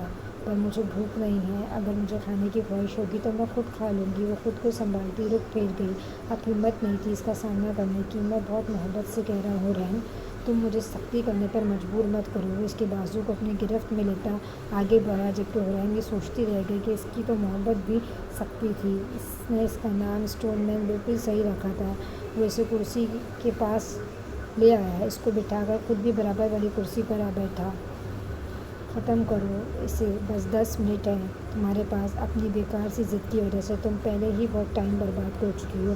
ٹیبل اس کے سامنے کرتا ہوا بولا حسین بس کھانے کو دیکھ کر رہ گئی، مطلب وہ اس کے کھانا کھانے کا ٹائم بھی سیٹ کر چکا تھا۔ وہ وقت کو دیکھتے ہوئے اپنا جلدی کھانا ختم کرنے میں لگ گئی، جانتی تھی 10 منٹ میں سے یہ سب ختم کرنا ہی تھا۔ جلدی کھانے کی وجہ سے اس کے گلے میں اٹکا زور کھانسی نے مصطفیٰ کو اپنی جانب کھینچی۔ جنگل سے آئی ہو جو اس طرح کھا رہی ہو، پہلی بار کھانے کو مل رہا ہے، آرام سے کھانا وہ ہاتھ بڑھا کے اس کی کمر سے لاتا ہوا روبدار انداز میں بولا۔ اس کا مضبوط ہاتھ اپنی کمر پر محسوس کر کے حسین کو اپنا دل ہلکنے آتا محسوس ہوا تو اس نے جلدی سے پانی کا گلاس اپنے لبوں سے لگایا تھا۔ پانی پینے کے بعد اس بچا ہوا کھانا اس بار بہت آرام سے ختم کیا۔ خود پر جمی مصطفیٰ کی نگاہیں، اسے کھانا نگلنا مشکل لگ رہا تھا، جبکہ مصطفیٰ کی نگاہ ایک جگہ ٹھہر سی گئی تھی۔ مجھ سے اتنا مت ڈرا کرو حسین، میں اتنا خوفناک بھی نہیں ہوں جتنا تم مجھے تصور کرتی ہو۔ وہ اس کو ہونٹ کے نیچے لگے چاول کے دانے کو اپنی انگلی سے صاف کرتا ہوا سنجیدگی سے بولا۔ نظریں ابھی بھی اس جگہ پر جمی ہوئی تھیں جبکہ اس کی بات پر حسین آنکھیں پھاڑے اسے دیکھ رہی تھی۔ اس کو اپنے خوفناک روپ دکھانے کے بعد یہ شخص اس کو بول رہا تھا کہ خوفناک نہیں ہے۔ اس کی سمجھ میں نہیں آیا تھا کہ وہ اس کی بات کا کیا جواب دے، اس لیے خاموش رہنا مناسب سمجھا تھا۔ اس کی خاموشی پر وہ اپنی جگہ سے اٹھا تھا۔ وہ کھانا کھا چکی تھی، اس کا یہاں کام ختم ہوا تھا۔ مجھے اس کمرے میں اور اس گھر میں کتنے دن قید رہنا پڑے گا، جبکہ میں آپ سے وعدہ کر چکی ہوں کہ آئندہ ایسی غلطی نہیں کروں گی۔ دروازے کی جانب اٹھتے اس کے قدم حسین کی آواز پر رکے تھے۔ کچھ دیر وہ یوں ہی خاموش کھڑا رہا۔ بہت جلدی تمہیں اس کمرے سے، اس گھر سے ہی نہیں بلکہ مجھ سے بھی آزادی مل جائے گی، وہ بغیر پلٹے بولا اور پھر وہاں رکا نہیں، تیزی سے اس کے روم سے چلا گیا۔ جبکہ اس کا جواب سن کر حسین کا دل ایک بیٹ مس کی تھی۔ اس کمرے سے تو آزادی چاہتی تھی مگر اس قید سے نہیں۔ اپنے چہرے پر نرم گرم لمس محسوس کر کے اس کی بند پلکوں میں ہلکی سی جنبش ہوئی تھی۔ وہ اپنی آنکھوں کو کھولنے کی کوشش کرنے لگی مگر سر اٹھتی درد کی تیز لہر نے پھر سے آنکھیں بند کرنے پر مجبور کر دیا۔ وہ کچھ دیر یوں ہی آنکھیں بند کیے لیٹی رہی تھی کہ اچانک اس کو ایسا لگا کوئی اس کو پکار رہا ہے۔ اس بار جیسے بہت ہمت کر کے اس نے بمشکل اپنی آنکھوں کو کھولا۔ پہلے تو اس کو کچھ صاف نظر نہیں آیا، شاید سر میں اٹھتی درد کی ٹیس کی وجہ سے اس کو اپنی آنکھیں کھولنا مشکل لگ رہا تھا۔ جب یہ منظر صاف ہوا تو وہ کچھ لمحے یوں ہی چھت کو گھورتی رہی۔ وہ سمجھ نہیں پا رہی تھی کہ وہ اس وقت کہاں موجود ہے۔ دیکھیے داؤد، انجل اٹھ گئی، جلدی آئیں یہاں۔ جانے وہ یوں ہی کب تک لیٹی خود سے سوال کرتی رہتی جب ایک خوشی سے ابھری اور پیاری سی آواز نے اس کو اپنی جانب متوجہ کھینچی تھی۔ حفصہ نے گردن موڑ کر دیکھا تو ایک چھوٹا سا خوبصورت سا بچہ اس کے قریب کھڑا تھا۔ اس نے حفصہ کے ایک ہاتھ کو اپنے چھوٹے چھوٹے ہاتھوں میں پکڑا ہوا تھا۔ اس کا شکر ہے بیٹی تمہیں ہوش آ گیا، اور میرا پوتا تو ڈر ہی گیا تھا۔ ہادی کی بات سن کر حیات صاحب صوفے سے اٹھ کر بیڈ کی جانب بڑھے۔ ان کے چہرے پر ایک سکون سا اتر گیا۔ اس کو ہوش میں دیکھ کر معاف کرنا، میں آپ کو پہچانی نہیں، اور میں کہاں ہوں؟ حفصہ اپنا چکراتا سر تھامتی ہوئی اٹھ کر بیٹھی، ایک نظر اپنے چاروں طرف ڈالی۔ کمرہ بہت ہی شاندار، جو کہیں سے بھی اسپتال کا نہیں لگ رہا تھا۔ بیٹا، میں اس بچے کا دادا ہوں جس کی جان تم نے بچائی۔ تم بے ہوش ہو گئی تھی تو میں تمہیں اپنے ساتھ گھر لے آیا۔ میں تمہارا کتنا احسان مند ہوں، میں لفظوں میں بیان نہیں کر سکتا۔ وہ بیڈ کے قریب اسٹول پر بیٹھتے ہوئے بولے اور پاس ہی کھڑے ہاتھ کو اپنے ہاتھ سے لگایا جو اس معصوم آنکھوں میں اپنی انجل کو دیکھ رہا تھا۔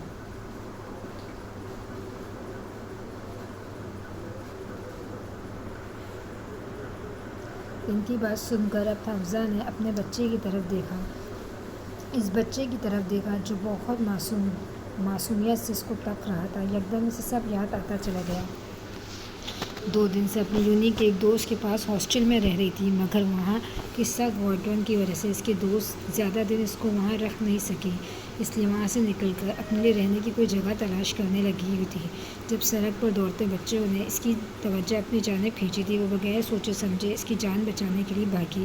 حفصہ نے اس کی جان تو بچا لی مگر اس کے سر پر کافی چوٹ لگی تھی جس کی وجہ سے وہ بے ہوش ہو گئی۔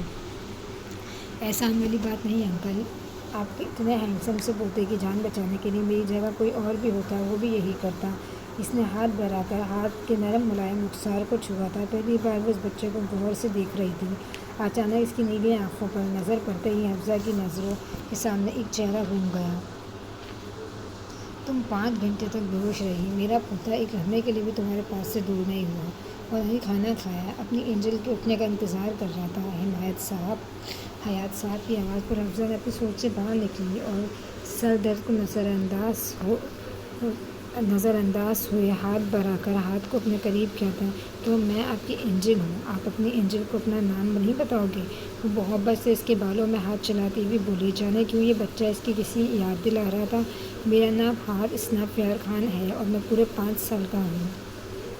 ہاد نے اس کی بات کا جواب پرجوش انداز میں دیا، جبکہ اس کا نام سن کر ہاتھ بالوں میں چلاتے حفصہ کے ہاتھ ایک لمحے کے لیے رکے۔ یہ صرف اتفاق ہی ہو سکتا ہے، ہاں ایسا ہی ہے، اس نے جیسے اپنے دل کو سمجھایا تھا۔ بیٹا رات کافی ہو گئی ہے، تمہارے گھر والے تمہارے لیے پریشان ہو رہے ہوں گے، تم مجھے ان کا نمبر دو تاکہ میں انہیں بتا سکوں کہ تم کہاں ہو۔ اس کو کسی سوچ میں گم دیکھ کر حیات صاحب اس سے مخاطب ہوئے تھے۔ اپنے گھر والوں کا سن کر حفصہ نہ رکنے والے آنسو کا سلسلہ شروع ہو گیا۔ جب اس کا یوں روتا دیکھ کر حیات صاحب کے ساتھ ہاتھ بھی پریشان سے اس کو دیکھنے لگا۔ کیا ہوا بیٹا، ایسے کیوں رو رہی ہو، کیوں پریشان ہو، تم مجھے بتاؤ۔ انہیں نرمی سے اس کو چپ کرایا تھا تو وہ بہت مشکل سے اپنے آنسو ضبط کرتے ہوئے سب بتاتی چلی گئی۔ اس کی بات پر حیات صاحب کچھ دیر خاموشی سے اس کو دیکھنے لگے تھے۔ بیٹا تمہارا بہت احسان ہے ہم پر، جو شاید میں ادا نہ کر پاؤں۔ میں اتنا تو کر سکتا ہوں، تم جب تک چاہو میرے گھر میں رہ سکتی ہو، مجھ پر بھروسہ رکھو، میں کسی کو کچھ نہیں بتاؤں گا۔ وہ اس کے سر پر ہاتھ رکھ کر بہت محبت سے بولے تو حفصہ کے اندر ایک سکون سا اترتا چلا گیا۔ اس کے سہارے کی ضرورت تھی جو اس کو مل گیا۔ واہ دادو، کتنا اچھا ہو گیا نا، میری اینجل اب میرے پاس ہی رہے گی۔ خب سے خاموش کرا ہاتھ خوشی سے چہکتا ہوا اس کے انداز پر حیات صاحب حفصہ دونوں مسکرا دیے۔ وہ تینوں کافی دیر تک بیٹھے باتیں کرتے رہے۔ حیات صاحب اسے اپنی فیملی کے بارے میں بتانے لگے۔ وہیں کمرے میں ہاتھ نے اس کے ساتھ کھانا بھی کھایا۔ کافی رات ہو جانے کی وجہ سے وہ اس کو آرام کا کہہ کر اس کے کمرے سے چلے گئے۔ کچھ دیر کروٹ بدلتے رہنے کے بعد اس کو نیند آ گئی تھی۔ پھر کچھ دیر بعد پیاس کی وجہ سے اس کی آنکھ کھلی۔ سائڈ ٹیبل پر جگ میں موجود پانی نہیں تھا۔ وہ بیڈ سے اٹھ کر کمرے سے باہر کچن کی تلاش میں نکلی۔ قسمت سے وہ اس کو پانی مل گیا۔ کے بعد وہ نیند میں جھولتی پھر سے کمرے میں آ کر لیٹ گئی، اس بات سے انجان کہ اس کے علاوہ بھی کوئی اس کمرے میں موجود تھا۔ ایک کمرے میں 2 لوگ ایک دوسرے کی موجودگی سے ناواقف تھے۔ وہ غلط وقت پر غلط جگہ موجود تھی۔ میں نے سب پتہ لگا لیا، وہ بالکل پرفیکٹ ہے۔ ویسے بھی اس کے باپ کو تمہاری ڈیڈ کے ٹائم سے جانتا ہوں۔ ان لوگوں کی طرف سے تم بالکل مطمئن ہو۔ داؤد مرزا کی آواز پر اس کے پنچنگ بیگ پر پنچ کرتے ہاتھ ایک لمحے کے لیے رکے تھے۔ اس وقت وہ اپنے جم روم میں تھا۔ مسلسل پنچنگ کرنے کی وجہ سے اس کا جسم پسینے میں شرابور تھا۔ اس کے کثرتی جسم کو دیکھ کر داؤد کو رشک محسوس ہوا تھا۔ بے شک وہ ایک شاندار پرسنالٹی کا حامل تھا۔ میں مطمئن تب ہوں گا جب حورین بحفاظت اس ملک کو چھوڑ کر چلی جائے گی۔ وہ اپنے ہاتھوں میں پہنے گلوز اتارتا ہوا ان سے مخاطب ہوا۔ حورین کو کیا اس کو معلوم ہے تمہاری اس فیملی کے بارے میں؟ وہ راضی ہو جائے گی؟ داؤد اپنا خدشہ ظاہر کیا۔ وہ نکاح کر کے اس ملک سے چلی جائے گی۔ اس میں اس کی ہی بہتری ہے، مجھے اس کی مرضی سے کوئی غرض نہیں۔ رہی بات اس کو بتانے کی تو کل تم اسے میرے فیصلے کے بارے میں بتا دینا۔ وہ بے تاثرات چہرہ رین کی طرف مڑا۔ اس نے یہ فیصلہ بہت پہلے لے لیا تھا، بس اسے صحیح وقت اور صحیح شخص کی تلاش تھی جو اب اس کی پوری ہو چکی تھی۔ اور ہاں داؤد، یہ کام اتنی خاموشی اور چھپ کر ہونا چاہیے کہ تمہاری پرچھائی کو بھی خبر نہ ہو۔ تم جانتے ہو نا، حورین کے معاملے میں کوئی بھی غلطی برداشت نہیں کرتا۔ حورین ان 5 سالوں میں کچھ نہیں بدلا۔ تمہیں جہاں چھوڑ کر گئی تھی تم آج تک وہیں موجود ہو، وہیں تم ہو، وہیں تمہارے لیے اس کی فکر۔ وہ ٹیبل پر رکھا ٹاول اٹھانے کے لیے آگے بڑھا تھا جب دروازہ کھل کر کوئی اندر داخل ہوا تھا۔ جانی پہچانی آواز پر دونوں نے مڑ کر دیکھا۔ بلیک ٹائی چین پر لائٹ پنک کلر کے ٹاپ پہنے ہوئے ان دونوں کو ہاتھوں کو سینے پر باندھے سامنے ہی کھڑی تھی۔ اس کو یہاں دیکھ کر مصطفیٰ ایک لمحے کے لیے حیران ہوا تھا۔ میری حورین کے لیے فکر آخری سانس تک رہے گی، اس کی حفاظت کرنا میری زندگی کا خالص مقصد ہے۔ سال گزرنے سے میرا مقصد نہیں بدلنے والا۔ وہ اسپاٹ نظروں سے اس کی طرف دیکھتا گہری سنجیدگی سے بولا، 5 سال گزرنے کے بعد بھی وہ بالکل ایسی ہی تھی جیسے 5 سال پہلے تھی۔ حیرت ہوتی ہے مجھے یہ دیکھ کر کہ تمہیں اپنے خون کے رشتوں سے زیادہ اپنے فرض کا رشتہ عزیز ہے۔ وہ استاذہ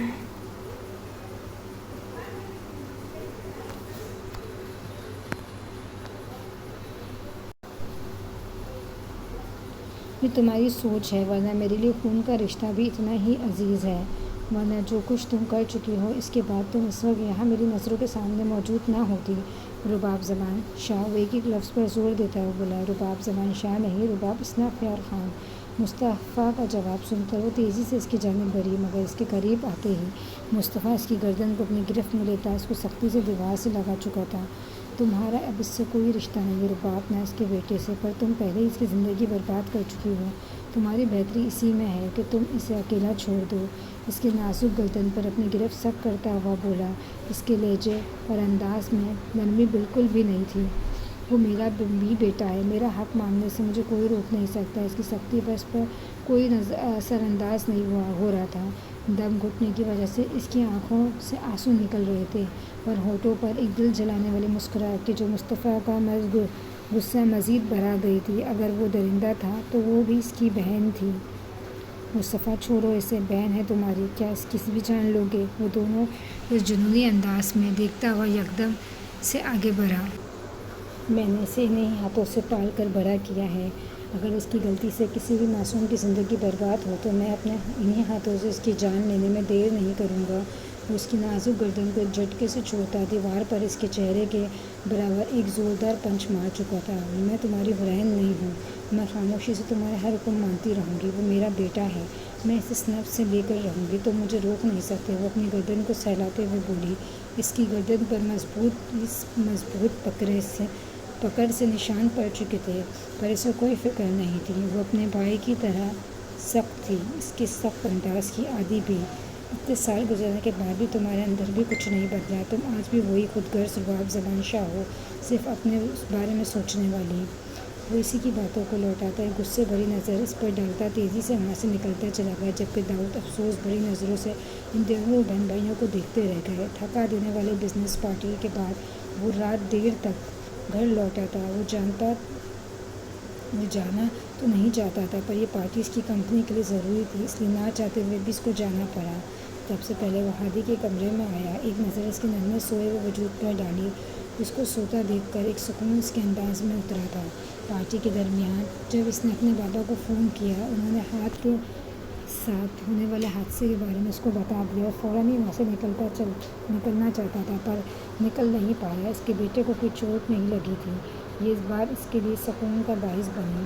کچھ دیر یوں ہی کھڑا اس کو دیکھتا رہا، پھر پلٹ کر بھاری قدم اٹھاتا اپنے کمرے میں داخل ہوا۔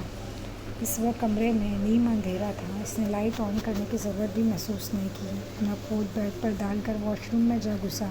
کچھ دیر بعد فریش ہو کر واش روم سے نکلتا سیدھا بیڈ پر گرنے سے انداز میں لیٹا۔ نرم ملائم بستر کا احساس ہوتے ہی تھکن کی وجہ سے اس کی پلکیں بھاری ہونے لگیں۔ گہری نیند میں جانے سے پہلے اس نے کروٹ بدلی تھی کہ نیند میں ایک الگ سے احساس کے تحت اس کی حواس جاگے، پر اس نے آنکھیں بند ہی رکھیں۔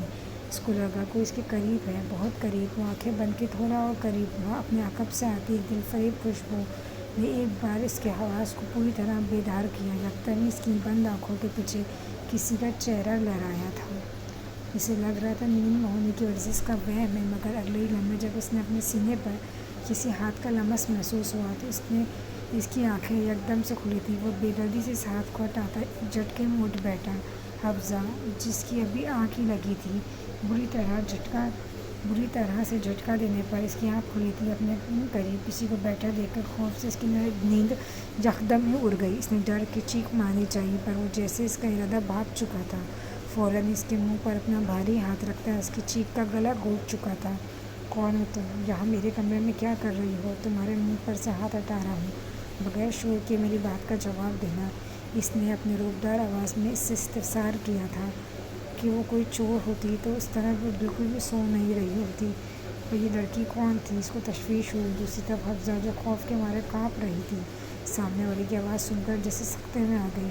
یہ آواز لے جا وہ جس کو لاکھوں میں پہچان سکتی تھی۔ اتنے سال بعد یہ آواز سن کر وہ اپنی جگہ گم سی بیٹھی رہ گئی۔ میں کچھ پوچھ رہا ہوں، تم ہو کون؟ اس کی خاموشی پر اس نے اپنی جگہ سے اٹھا کمرے کی لائٹ آن کی، مگر اگلے ہی لمحے اس کی نظر بیڈ پر بیٹھی ہستی پر پڑی تو وہ بھی اپنی جگہ ساکت کھڑا رہ گیا۔ دونوں ایک دوسرے کو بس خاموشی سے تکتے جا رہے تھے۔ کتنے ہی لمحے یوں ہی خاموشی سے گزر گئے، مگر دونوں کے منہ سے ایک الفاظ تک نہیں نکلا۔ پورے 6 سال بعد اسے دیکھ رہا تھا۔ ان گزرے سالوں میں کوئی ایسا لمحہ نہیں تھا جس میں اسنف یا عرفان نے اس لڑکی سے نفرت نہ کی ہو۔ ان گزرے سالوں میں وہ بالکل بھی نہیں بدلی تھی، بلکہ اس کی خوبصورتی میں مزید اضافہ آ گیا تھا۔ اس کی ہرنی سے کھلی بڑی بڑی جھیل سی آنکھیں، اسنف کو اپنا آپ ڈوبتا ہوا محسوس ہوا تھا۔ اس نے فوراً خود کو ڈپٹا تھا۔ تم اس وقت میرے گھر اور میرے کمرے میں کیا کر رہی ہو؟ اپنی کیفیت پر قابو پاتا چہرے پر ناگواری اس سے پوچھ رہا تھا۔ اسے پوچھے گئے سوال پر حفصہ اپنے دل میں اندر چلتے سوالوں کا جواب مل گیا تھا۔ یہ کوئی اتفاق نہیں تھا، حاترہ باپ اور کوئی نہیں، اس صفی تھا، اس کی پہلی اور آخری محبت۔ تمہارے ڈیڈ کے اسرار پر میں یہاں رکی ہوں۔ مجھے نہیں معلوم تھا یہ گھر تمہارا ہے، ہاتھ تمہارا پیتا ہے۔ اس نے آخری جملہ بہت مشکل سے ادا کیا اور ایک نظر اس پر ڈالی۔ بلیک ٹی شرٹ، گرے ٹراؤزر میں اس کا قصرتی جسم نمایاں تھا۔ ان 6 سال میں اس کی شخصیت مزید نکھر گئی تھی۔ وہ بغیر پڑھے اس کو بالکل تک رہی تھی۔ اسنف جو چہرے پر پتھر جیسی سختی لیے کھڑا اس کو دیکھ رہا تھا، حفصہ کے جواب پر جیسے اس کو ساری بات سمجھ آ گئی تھی۔ اس کے بیٹے کی جان بچانے والی لڑکی اور کوئی نہیں حفصہ تھی۔ عجیب بات ہے کہ تمہارے جیسے سنگ دل لوگوں کو تکلیف دینے والے انسان بھی کسی کی جان بچا سکتے ہیں۔ وہ تلخی سے مسکراتا اس کا مذاق اڑا رہا تھا، جبکہ اس انداز پر حفصہ کی آنکھیں نم ہوئی تھیں۔ وہ تڑپ کر اپنی جگہ سے اٹھی تھی۔ میں نے کسی کو تکلیف نہیں دی۔ وہ اپنے آنسو بمشکل ضبط کرتی ہوئی بولی، جبکہ اس کی بات پر اسنف زور سے ہنسا تھا اور پھر کتنی ہی دیر ہنستا چلا گیا تھا، یہاں تک کہ اس کی آنکھوں سے آنسو ٹوٹ کر کارپیٹ پر جم چکا تھا، مگر اس کو خبر نہیں ہوئی۔ صحیح کہا تم نے اسنف، حفصہ تم کسی کو تکلیف نہیں دیتی، سیدھا اس کا قتل کرتی ہو۔ وہ لہو رنگ آنکھیں لیے اس کی طرف پلٹا تھا۔ اتنے سالوں سے اس کے دل میں دبی نفرت آج اس کے سامنے یکدم جسے باہر نکلی۔ حفصہ نے کتنی دعا کی تھی کہ اس کا کبھی اسنف سے سامنا نہ ہو، مگر آج وہ اس کے کمرے میں اس کے سامنے موجود تھی۔ اس صفی، تم مجھ پر ایسے الزام نہیں۔ ابھی اس کی بات مکمل نہیں ہو پائی تھی جب وہ بیچ میں انگلی کا اشارہ کر کے اسے روک چکا تھا۔ حفصہ ابراہیم خان، تمہارے سامنے جو کھڑا ہے وہ اسنف یار خان ہے، اسفی نہیں۔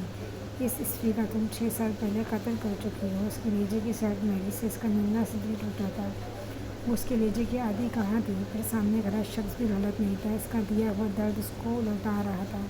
وہ اپنے آنسو ضبط کرنے کی کوشش کرنے لگی تھی، مگر انہیں بھی جیسے آج ضد سی ہو گئی تھی۔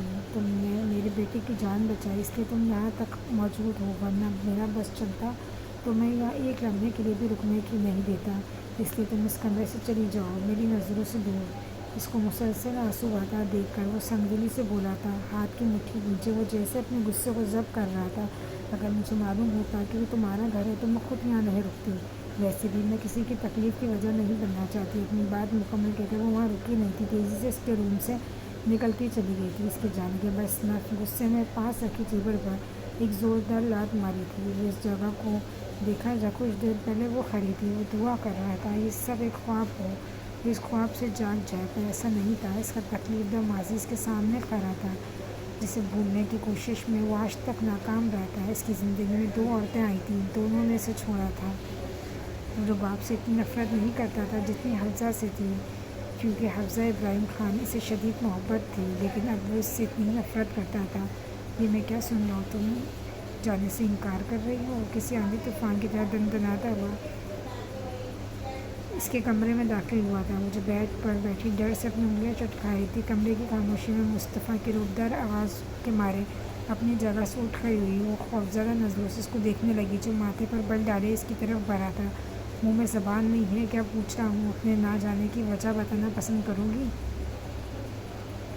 آج اسے حرین کو لے کر اس لڑکے سے ملنے جانا تھا، جس سے وہ اس کا نکاح فکس کر چکا تھا۔ اس کے انکار سے وہ غصے میں کھولتا اس کے پاس آیا۔ ایک تو اس کا دماغ رباب کی حرکتوں کی وجہ سے پہلے ہی گھما ہوا تھا، اوپر سے یہ لڑکی اس کے صبر کا امتحان لے رہی تھی۔ اف یو وانٹ ٹو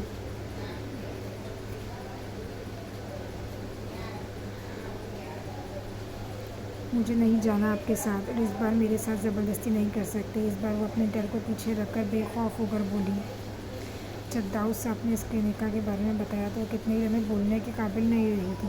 وہ جانتی تھی مصطفیٰ اس کے لیے کتنا پوسیسو تھا۔ اس کے تو وہم و گمان میں بھی نہیں تھا کہ وہ اس کی زندگی کا فیصلہ اتنی آسانی سے بغیر اس کی مرضی جانے لے گا۔ کل سے اس کا رو رو کر برا حال تھا۔ اس کی سرخ آنکھیں اس بات کی گواہ تھیں، تمہیں ایسا کیوں لگتا ہے کہ میں تمہیں یہاں مرضی جاننے آیا ہوں؟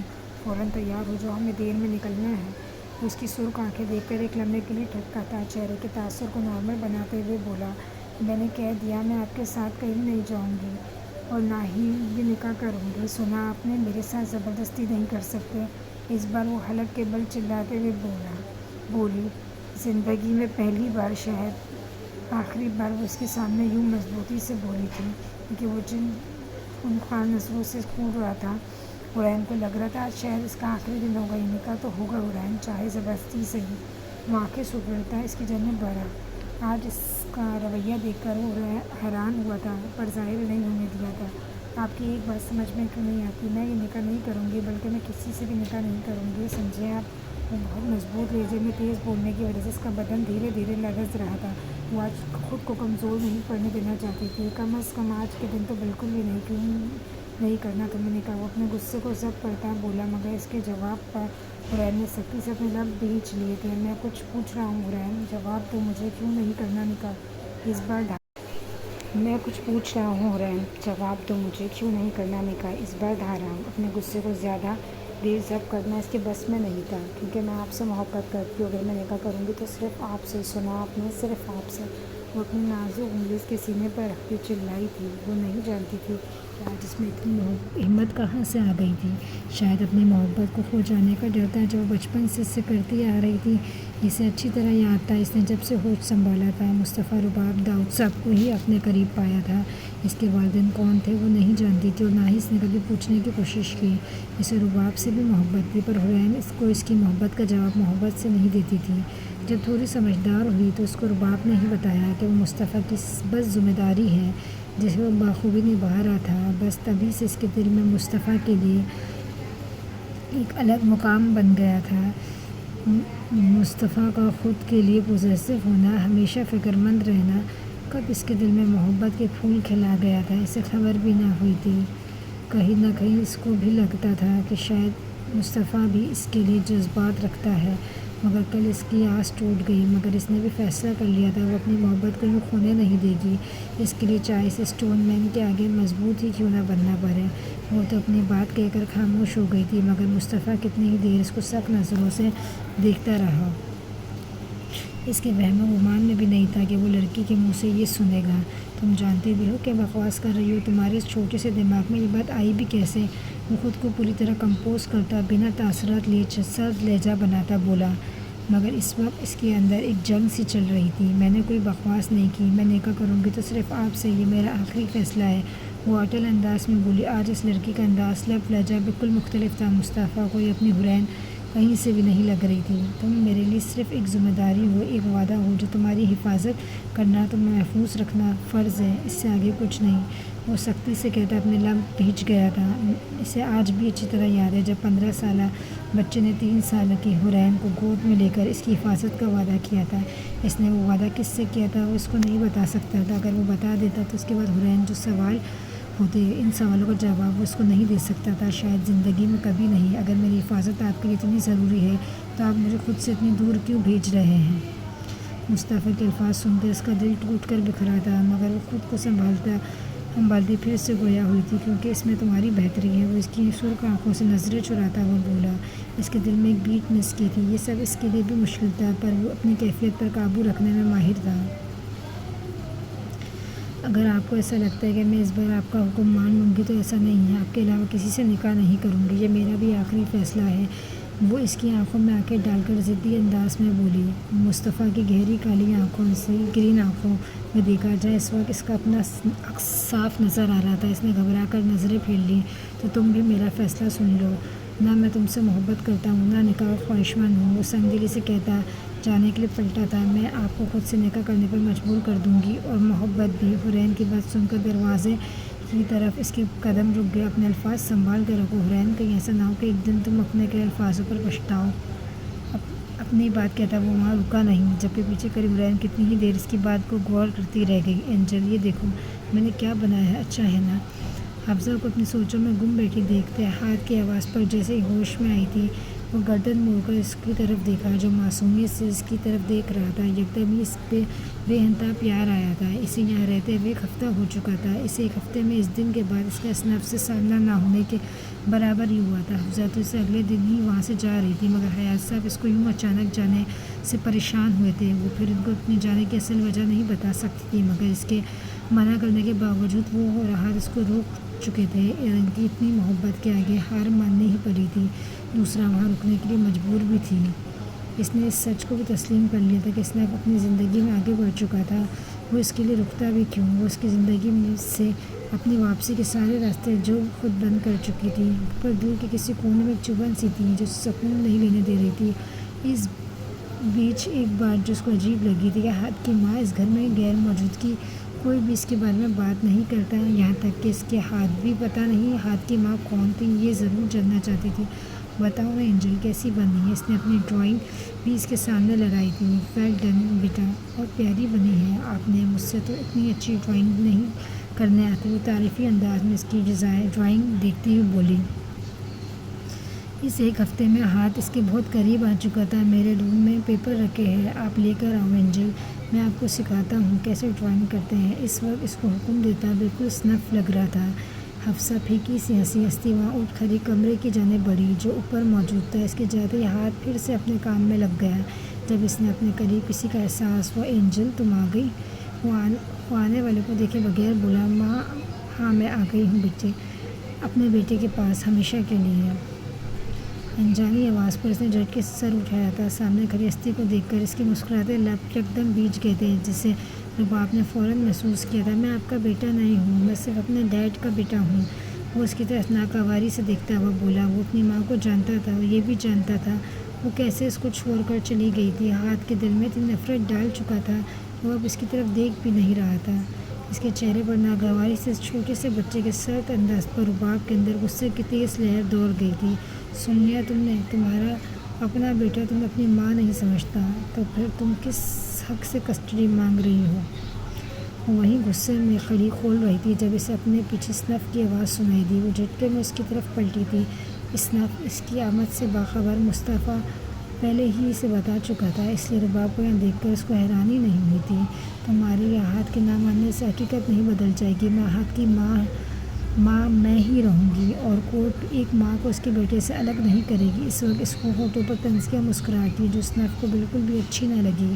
وہ آج بھی ایسی ہی 5 سال پہلے تھی، کچھ بھی تبدیل نہیں آئی تھی۔ اس میں تم دیکھ لینا، ہاتھ کی کسٹڈی مجھے ہی ملے گی۔ میں ہاتھ کو تم سے اتنی دور لے جاؤں گی تم اس کی شکل دیکھنے کے لیے ترس جاؤ گے۔ اس نے ہاتھ بڑھا کر اس کے رخسار کو چھونا چاہا، پر وہاں سے ہٹتا اپنے باپ کے پیچھے جا چھپا تھا۔ وہ اس کی ماں تھی، 5 سال بعد اسے دیکھ رہی تھی، اور اس کے انداز و لہجے میں کہیں سے بھی ماں کا پیار نظر نہیں آ رہا تھا۔ اس کے لیے ضروری تھا تو صرف اس نف کو ہرانا۔ میں اس وقت آنے ہی نہیں دوں گا رباب زمان شاہ، تم خالی ہاتھ رہ جاؤ گی، یہ میرا وعدہ ہے تم سے۔ وہ ایک ایک لفظ پر زور دیتا ہوا بولا اور اپنے پیچھے کرے ہاتھ کو اپنے بازو میں اٹھایا تھا۔ دیکھتے ہیں کس کی جیت ہوتی ہے، تمہاری محبت کی یا میری ضد کی؟ وہ ایک ادا سے اپنے بال سائڈ پہ کرتی ہوئی بولی اور اپنی آنکھوں کو گوگلز پیچھے چھپایا تھا۔ جلدی ملیں گے کورٹ میں۔ وہ ایک نظر اس کی گود میں موجود ہاتھ پہ ڈالتی وہاں سے چلی گئی تھی۔ اس کی ہیلز کی ٹک ٹک کی آواز وہ کافی دیر کھڑا وہاں سنتا رہا۔ سن تو حفصہ بھی رہی تھی، جتنی خاموشی سے وہ یہاں آئی تھی اتنی خاموشی سے وہاں سے ہٹ گئی تھی۔ رباب ہاتھ کی ماں ہے، یہ سن کر وہ بالکل حیران نہیں ہوئی تھی۔ اسے اسنف اور رباب کی طلاق والی بات نے حیران کیا تھا۔ رباب زمان شاہ جو اسنف کے لیے دیوانی تھی، اس کی دیوانی حفصہ بھی دیکھ چکی تھی۔ اس کی دیوانگی کی وجہ سے وہ اس حال تھی جس کے لیے وہ اس کو کبھی معاف نہیں کر سکتی تھی۔ میں کچھ نہیں سننا چاہتا سائن، تم اس مسئلے کو حل کرو، فوراً حل کرو۔ وہ اپنے سامنے بیٹھے وکیل پر بھڑکا تھا۔ ابھی 2 دن پہلے ہی آفس میں آ کر اس نے کیس کو جیتنے کے لیے جو سولوشن بتایا تھا، اسے سن کر اسنف جیسے ہتے سے ہی ہکر گیا تھا۔ سر اگر آپ یہ کیس جیتنا چاہتے تو آپ کو شادی کرنی ہی پڑے گی، ورنہ کورٹ مس رباب زمان شاہ کے حق میں فیصلہ لے سکتی ہے کہ وہ ماں ہے اور ہاتھ ابھی چھوٹا ہے۔ سائن پھر اسے رسان سے سمجھانے لگا۔ ایک نظر برابر میں بیٹھے حیات صاحب کو دیکھا۔ 2 دنوں میں پچھلے 2 دن سے اسے سمجھانے کی کوشش کر رہے تھے، مگر وہ ان کی سن ہی نہیں رہا تھا۔ اگر آپ نکاح کر لیں تو ہاتھ کے پاس ماں موجود ہوگی، اور ہم یہ پروف کر سکتے ہیں کہ رباب سنگ دل مدر ہونے کی وجہ سے اس کی اچھی پرورش نہیں کر پائی۔ پر وہ اس کو ایک پوائنٹ اچھی طرح سمجھا تھا، مگر اسنف نکاح جیسے بندھن میں پھر اسے بندھنا نہیں چاہتا تھا۔ اس کی زندگی میں کسی اور کے لیے کوئی جگہ نہیں تھی۔ تمہارا وکیل بالکل ٹھیک کہہ رہا ہے اسنف، جتنے کے لیے کچھ تو کرنا ہی پڑے گا۔ تم اس بار خاموشی سے سب سنتے حیات صاحب اس کے وکیل سے اتفاق کیا تھا، پر ڈیڈ آپ تو سب جانتے ہیں۔ پھر میں کیسے غصے میں اپنی جگہ سے کھڑا ہوتا وہ بولا تھا۔ اس کی سمجھ نہیں آ رہا تھا کہ وہ کیا کرے، اور باپ کے ارادے جان کر اب وہ زیادہ الرٹ ہو گیا۔ مسٹر سائم، اپنے بیٹے سے اکیلے میں بات کرنا چاہتا ہوں۔ ہمارا جو بھی فیصلہ ہوگا ہم آپ کو کال کر کے بتائیں گے۔ حیات صاحب اس بار سائم سے مخاطب ہوئے۔ ان کی بات سن کر وہ اجازت لیتا اس کی اسٹڈی سے چلا گیا تھا۔ اسنف، میں جانتا ہوں تمہارے لیے مشکل ہے، مگر اپنی پہلی شادی کی وجہ سے تم اب اس پریشانی میں مبتلا ہو۔ ایک بار اپنے بیٹے کے بارے میں سوچو۔ وہ اس کی پشت کو دیکھتے ہوئے بولے، اس وقت اپنے بیٹے کی حالت پر افسوس کے علاوہ کچھ نہیں کر سکتے تھے۔ میں ہاتھ کے لیے کچھ بھی کرنے کے لیے تیار ہوں ڈیڈ، پر اتنا سب آسان نہیں۔ میں بازار جاؤں اور وہاں اپنے لیے لڑکی لے آؤں، اس سے نکاح کر لوں۔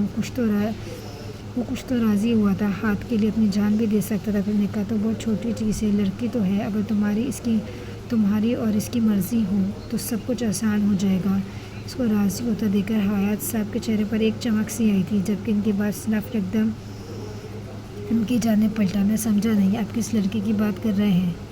اسنف ناسمجھی سے ان کی طرف دیکھنے لگا۔ حفصہ اور کون؟ تم نے دیکھا نہیں ایک ہفتے میں وہ ہمارے ہاتھ سے کتنا گل مل گئی ہے، ہاتھ بھی اس کے ساتھ خوش رہتا ہے۔ تمہاری اجازت ہوگا میں اس سے بات کرتا ہوں۔ انہیں حفصہ پہلی نظر میں ہی پسند آ گئی تھی، جس طرح احد اس کے ساتھ محبت سے رہتا تھا، یہ دیکھ کر انہیں بہت خوشی ہوئی تھی۔ وہ سب پلان کیے ہوئے تھے، مگر ان کی بات سن کے اسنف کے ماتھے پر بالوں میں مزید اضافہ ہوا تھا۔ کوئی ضرورت نہیں ہے ڈیڈ، میں کسی سے بھی نکاح کرنے کے لیے تیار ہوں، مگر اس سے ہرگز نہیں۔ وہ چہرے پر گہری سنجیدگی لیے ان کی طرف دیکھ کر بولا، پر اس کا دل اس سے جیسے بغاوت کر رہا تھا۔ کیوں بیٹا، کیا کمی ہے اس میں؟ ویسے بھی اس وقت بہت مشکل میں ہے، اسے سہارے کی ضرورت ہے۔ اس طرح تم دونوں ایک دوسرے کی مدد کر سکتے ہو، پھر نکاح کے بعد محبت ہو ہی جاتی ہے۔ اس کو اپنی دلیل سے قائل کرنے کی کوشش کر رہے تھے، اس بات سے انجان کہ ان کی باتوں سے اسنف کے غصے میں مزید اضافہ ہوا تھا۔ حفصہ کس پریشانی میں اس کے گھر رہ رہی تھی وہ یہ نہیں جانتا تھا، نہ اس نے کبھی جاننے کی کوشش کی تھی۔ وہ اسے اس گھر کی صرف اپنے باپ کی وجہ سے برداشت کر رہا تھا۔ محبت لفظ میری زندگی سے ختم ہو چکا ہے ڈیڈ، اور پلیز میں اس لڑکی سے نکاح نہیں کر سکتا، کسی بھی قیمت پر نہیں۔ اس کے لہجے میں حیات صاحب بس خاموشی اس کو دیکھ رہے تھے۔ اسنف، تمہاری پریشانی میں اس لڑکی کا یہ آنا کوئی اتفاق نہیں، اسے اللہ نے تمہاری مدد کے لیے بھیجا ہے۔ اپنی ضد کو ایک طرف رکھ کر سوچو کہ تمہاری ضد کی وجہ سے ہاتھ تم سے دور ہو جائے۔ حیات صاحب اپنی بات کہہ کر اس کو سوچوں میں چھوڑ کر وہاں سے چلے گئے تھے۔ ان کے جانے کے بعد اسنف گرنے کے انداز میں اپنی چیئر پر آ بیٹھا۔ اگر اس کا ہادی اس سے دور ہو گیا تو وہ اس کے بغیر نہیں رہ پائے گا، اس لیے اسے کچھ تو کرنا ہوگا۔